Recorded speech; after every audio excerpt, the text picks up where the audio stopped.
Hey guys, I'm here to talk about chapter 10 of the novel Jaws. Okay, so we start at Friday night. Brody's at home really worried, not only with the upcoming 3-day holiday in which the beaches will be finally open, and he's still not completely sure that the shark is actually gone, but also with his own marriage, because Brody's having some twisted and intrusive thoughts that maybe his wife is cheating on him with none other than Matt Hooper. Now, cut to Saturday morning. Brody and his men are patrolling the beaches while Hooper is at sea trying to see if there's any last traces of the shark. At around noon, something quite weird happens. A family that came all the way from Queensbury, New York, which is a 2.5-hour drive to Amity, approaches Brody and asks him when the shark is gonna be there. Now, Brody answers them, well, the shark is not gonna be here because hopefully the shark is gone. And the family is actually disappointed at that fact.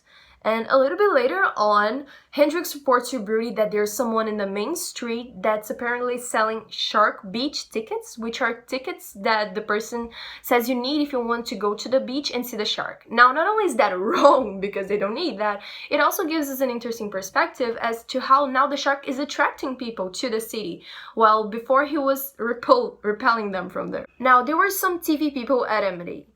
The crew from WNBC TV News wanted to interview Brody, and while he was waiting for that, Brody saw a group of teenagers at the beach.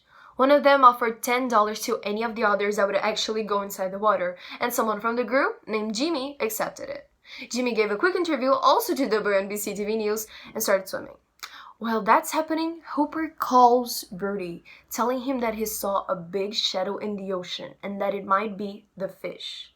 By that he means the great white shark. And Brody starts calling out for Jimmy, but Jimmy is swimming, he can't hear anything, and the TV crew are filming everything. And then the random family that was there before appeared again trying to see what's happening, and they're calling out for Jimmy, and Jimmy's swimming, he can't hear anything.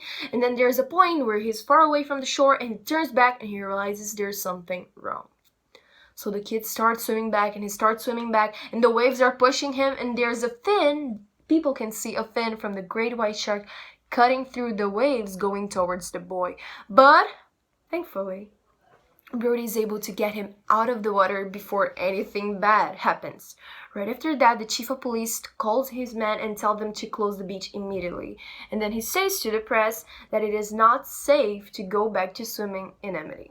At dawn, Brody meets with Meadows, with Hooper, and also with Whitman, which is a New York Times reporter, at his office. So they start questioning themselves, why here? Why did a great white shark end up in Amity? And Hooper gives a rather philosophical answer comparing sharks to tornadoes and saying that sometimes there's just no good or sensible reason why things happen. A little bit after that, Whitman suggests the name of a guy that might actually be able to catch the shark, and that would be Quint. So Brody calls this Quint guy, and right from the start, he's snobbishly confident. He asks for twice his regular price for the job. Brody ends up accepting that, and Quint also asks for another man that might go with him to help him on the quest. And then Brody offers himself to go because he feels like he needs to be a part of this. He wants to be a part of this. He needs to fix this. And also Hooper, who is great with sharks, with the ocean, with boats, and all of this type of stuff.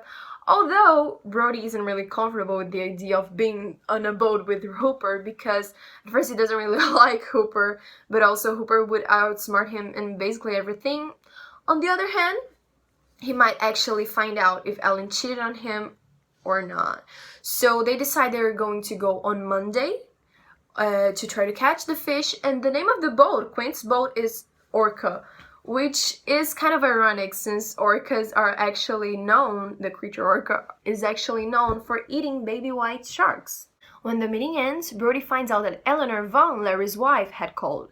So he calls her back, and she tells him that she's really worried about her husband, that he's been drinking and not acting like himself lately, and though she doesn't like to meddle with his stuff, she asks Brody if he knows that there's something up, and well, Brody lies and tells her he doesn't know about anything. And once again, we end the chapter with the common citizen of Amity point of view. This time we have Paul Lofer and his wife talking about how they had such a good day at the delicatessen. For the first time, they were able to sell a lot of their stuff, and how people are coming from far, far away to see the great white shark.